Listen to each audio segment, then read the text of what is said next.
सभी फतेहाबाद वासियों को मेरा सादर नमस्कार। मैं पुलिस अधीक्षक फतेहाबाद सिद्धांत जैन आज आपको साइबर अपराधों के बारे में कुछ बातें बताना चाहूंगा। जैसा कि आप सभी को विदित है कि साइबर फ्रॉड और साइबर अपराध अपने पैर पसारते हैं। फतेहाबाद पुलिस साइबर अपराधियों को पकड़ने के लिए पूर्ण रूप से कटिबद्ध है, परंतु यदि कुछ सामान्य स्टेप्स लिए जाए सभी व्यक्तियों द्वारा तो साइबर फ्रॉड से बच सकते हैं। पहली बात तो किसी के साथ, किसी अनजान व्यक्ति के साथ में ओटीपी इत्यादि शेयर ना करें।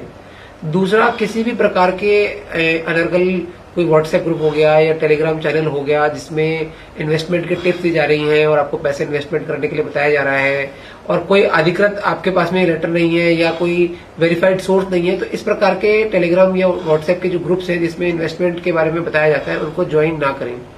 तीसरी बात जो है, जिस प्रकार से साइबर फ्रॉड ज्यादा प्रचलित होता है वो होता है टास्क बेस्ड फ्रॉड, कि लोगों को बताया जाता है कि आप ये टास्क कर दें, आप किसी होटल को वेबसाइट पे रिव्यू कर दें तो आपको पैसे मिलेंगे और फिर नेक्स्ट टास्क करने के लिए आपसे पैसे मांगे जाते हैं।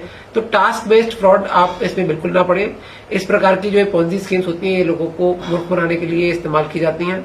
और चौथा जो बड़ा तरीका होता है साइबर फ्रॉड करने का वो होता है कि कुरियर बेस्ड फ्रॉड, कि आपको बताया जाता है कि आपके नाम पर एक कुरियर एक देश से दूसरे देश में जा रहा है, या भारत देश में आ रहा है या भारत देश से जा रहा है और उसमें कुछ ड्रग्स हैं, कुछ इस प्रकार की चीजें हैं, या किसी सरकारी एजेंसी का नाम लिया जाता है और डराया धमकाया जाता है। इसमें कई बार डिजिटल अरेस्ट नाम का शब्द भी लोगों को सुनने को मिलता है।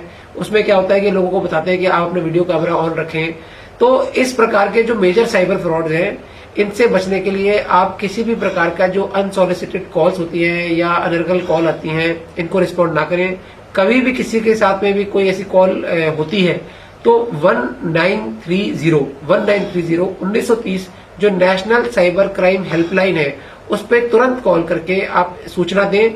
उससे जो पूरी सरकारी मशीनरी है, जो बैंक्स है, वो सब एक्शन में आ जाते हैं, पैसा होल्ड करने में मदद मिलती है।